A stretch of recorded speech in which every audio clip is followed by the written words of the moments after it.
हाँ जी, क्या हाल हैं आप लोगों के? कैसे हैं आप लोग? फाइनली आ चुका है आपका आरआरबी क्लर्क मेंस का एग्जाम। और मुझे पता है आप लोगों को ज्ञान बहुत सारा अभी तक मिल चुका होगा। पेपर ऐसे करना है, ये करना है, वो करना है, सारी बातें इंपॉर्टेंट बातें आपको पता लग चुकी होगी। देखिए, मैं आपको 1-2 मिनट आपके लूंगा, ज़्यादा लंबी लंबी ज्ञान नहीं देने वाला आप लोगों को। मैं इतना सा बोलना चाहता हूँ कि आप लोगों ने तैयारी बहुत अच्छी कर ली है। आप वो लोग हैं जो पिछले 1 महीने तक बाकी सारे रिजल्ट्स के फेलियर या पास होने, इन सब की परवाह किए बिना चुपचाप अपनी तैयारी में लगे रहे। मैं ऐसा मान के चलता हूँ वो लोग कल बिल्कुल सक्सेसफुल होने वाले हैं। उनको कोई नहीं रोक सकता। सब्जेक्ट वाइज बात करूँ दोस्तों, तो सबसे पहले मैं बात कर लूंगा एक बार कि देखो, ओवरऑल एक तो बता दूं, पेपर ईजी ही होता है। ठीक है, अगर आपने पीओ वगैरह तैयारी की है तो आपको पेपर बहुत ईजी लगेगा। मगर उसमें बहकने मत देना खुद के दिमाग को। ईजी पेपर होगा तो थोड़ा ऑप्शन कंफ्यूजिंग हो, थोड़ा देख लिया ध्यान से। इजी पेपर है तो एकदम ऐसा नहीं कि अरे यार मैं तो फोड़ दूंगा, ये कर दूंगा, वो कर दूंगा, ऐसा नहीं। अपने को आराम से काम करना है। इजी पेपर है तो पेपर को मेरिट के हिसाब से ज्यादा करो। कम टाइम में ज्यादा स्कोर करना है हमारे को। इजी पेपर आएगा तो कट ऑफ ऊपर निकल जाती है। अगर पेपर आपका मॉडरेट आएगा या थोड़ा सा टफ साइड पे आता है तो आपके लिए अच्छा है कि आप जितना करेंगे कोई दिक्कत नहीं, कट ऑफ भी बहुत ऊपर नहीं जाती है। तो सारे एस्पेक्ट होते हैं। तो इसीलिए पेपर देखते ही है ना, खुद का आप काम मत लूज कीजिए। पेपर देखते ये मत करो अरे यार मैं तो फोड़ दूंगा, मैं तो रगड़ दूंगा इस पेपर को, इतना इजी आ गया, ये वो है। आपके लिए इजी है तो बाकी लोगों के लिए भी इजी है।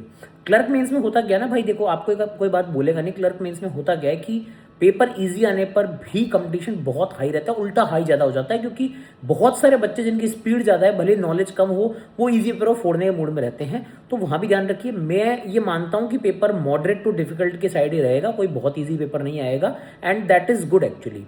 पेपर में आजकल क्या कर रहे हैं लोग, बैलेंसिंग कर रहे हैं कि 2 सब्जेक्ट बिल्कुल इजी दे दिए, 2 सब्जेक्ट अच्छे दे दिए, एक बहुत ही टाइट दे दिया। तो किसी भी सब्जेक्ट का दूसरे सब्जेक्ट पे इंपैक्ट ना आने दे। मैं ये बस जरूर बोलूंगा कि मान लो मैथ्स टफ आ गई, मान लो मैथ्स टफ आ गई, वैसे आएगी नहीं, मॉडरेट लगभग मैथ्स आएगी, बहुत टफ नहीं आएगी, बहुत ईजी भी नहीं आएगी, हलवा नहीं आएगा। मान लो टफ आ गई तो उसका इंपैक्ट रीजनिंग पर ना हो। रीजनिंग का इंपैक्ट मतलब आप मान लेना जो भी सब्जेक्ट का ऑर्डर है उस हिसाब से ये मत समझना कि अरे सर मैथ पहले आए नहीं आएगी, रीजनिंग पहले आएगी, आपने ऐसा कैसे बोला। कहने का मतलब है एक सब्जेक्ट बहुत अच्छा हो जाए तब भी बाकी सब्जेक्ट ये मत समझो बहुत अच्छे आएंगे, फोड़ दूंगा, तुक्के मार देता हूँ, जीए में 10 तुक्के मार दिए क्योंकि बाकी सब ईजी तो ये भी ईजी होगा, तुक्का मारता हूँ। या एक टफ है तो बाकी सब मैं अटेम्प्ट ही ना करूँ क्योंकि सब टफ होगा। ऐसा नहीं हो रहा है। आजकल अलग अलग सब्जेक्ट के हिसाब से मेरिट चल रहे हैं। कोई सब्जेक्ट टफ, कोई सब्जेक्ट ईजी, सारे ईजी या सारे टफ नहीं आ रहे हैं। बात अगर सब्जेक्ट वाइज करूं, क्वांट की और हिंदी की दोनों की बातें मैं आपको बताया हूं। क्वांट में मैंने आपको कल भी बताया था, पेपर में शुरू के 2-5 मिनट खराब मत करना। कौन सा क्वेश्चन का एक फ्लो में चलना, जो एकदम लगता है कि हलवा है, एकदम हलवा है, उसको उड़ाते जाना। जो एकदम देखते पता लग रहा है ऐसे होएगा, कर दिया, नहीं बाकी छोड़ते जाओ, छोड़ते जाओ, छोड़ते जाओ। आपकी तैयारी पे डिपेंड करता है। आप पहले राउंड में 10 करेंगे, 15 करेंगे, 20 करेंगे, 22 करेंगे, डिपेंड करता है 40 में से आपको कितना इजी लगता है, कितनी लेवल की आपकी तैयारी है। वो आप 10, 12, 15 मिनट जितने में होता है उसके बाद सेकंड राउंड में उन पे जाइए जो आपको लगता है हाँ पॉसिबली हो सकता है। मेरे को एकदम ऐसा नहीं कि यार मुझे फंडा ही नहीं पता है, वो क्वेश्चन तो छेड़ना ही नहीं है, पॉसिबली हो सकता है, वो आप सेकंड राउंड में जाओ। इस तरह से क्वांट का पेपर उड़ाओ, आपके बहुत ज्यादा नंबर बढ़ेंगे। क्वांट में हलवा क्वेश्चन की तादाद कम नहीं है। अर्थमेटिक में भी हलवा बहुत होगा। अगर 4 डी आएगी तो 2 बहुत ईजी डी आएगी, मैं अभी बता रहा हूँ आपको। अगर 4 डी आएगी तो 2 बहुत ईजी होगी। अर्थमेटिक 9 या 10 सवाल लगभग आते हैं, 4 से 5 वेरी इजी अर्थमेटिक आता है। स्पीड मैथ में बल्ले बल्ले कर ही देना, सीरीज में ज्यादा फंसना मत, ठीक है। बस क्वांट में ध्यान रखना कहीं स्टक मत होना फालतू की। एक डीआई में बैठे हैं लेके सर समझ ही नहीं आ रहा, फिर यहाँ क्या पता लगा रहे यार सम की जगह क्यूमुलेटिव लगाना था, उस चक्कर में मैंने बाकी जगह 10-12 मिनट खराब किया, आधे घंटे का पेपर था, पूरा पेपर बिगाड़ लिया। ऐसे काम मत करना। सिमिलरली हिंदी या इंग्लिश जो भी आपका, हिंदी का मैं बता सकता हूँ क्योंकि मैंने हिंदी आप लोगों को पढ़ाई है, तो हिंदी का बता देता हूँ। हिंदी में पेपर जैसे ऑप्शन कंफ्यूजिंग होते हैं तो थोड़ा सा ऑप्शन में ध्यान दो। अभी हमारे जो भी आप लोगों को पता है कि हिंदी में जब आरआरबी पीओ देके आए हो कितने बढ़िया बढ़िया मार्क्स लाए हैं बच्चे, जस्ट बिकॉज हिंदी की तैयारी अच्छी है। हिंदी की तैयारी आपकी बहुत अच्छी है। जो मैंने सवाल करवाए उसी पैटर्न पर आएगा, उल्टा इजी आएगा। बट ऑप्शन जैसे कंफ्यूजिंग होता है तो बच्चा घबरा जाता है, एकदम पहला टिक मार दिया, तीसरा टिक मार दिया। देखो ध्यान से, ऑप्शंस को सही से एलिमिनेट करो। हिंदी इंग्लिश दोनों में वो चीज लगती है। जीए में आपको तुक्के नहीं मारने हैं। रीजनिंग में भी ऐसा नहीं कि शुरू के 5-7 मिनट देखते जा रहे हैं कहाँ क्या है कहाँ क्या, इतना टाइम मत खराब करना। ये 45 मिनट वाले पेपर पीओ आईपीएस और एसबीआई वाले नहीं है, 30 मिनट में सब कुछ करना है। तो थोड़ा ध्यान रखें साथ साथ टाइमर का। ऐसा नहीं कि शुरू के 5 मिनट वहां कर दिए फिर 25 मिनट पूरा पेपर कर लूंगा, नहीं, बहुत बड़ा पोर्शन आपका चला जाता है।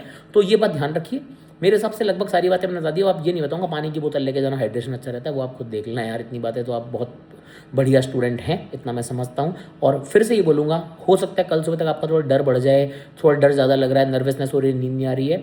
देखो, या तो जो बिल्कुल नहीं पढ़ते उनको डर लगता है, या फिर जिनकी बहुत अच्छी तैयारी होती है उनको डर लगता है। बीच वालों का कुछ काम नहीं होता, ठीक है। डर में तो बहुत अच्छी तैयारी है तब भी लगता है यार मेरा थोड़ा इधर उधर ना हो जाए। कोई बात नहीं, परेशान मत होइए।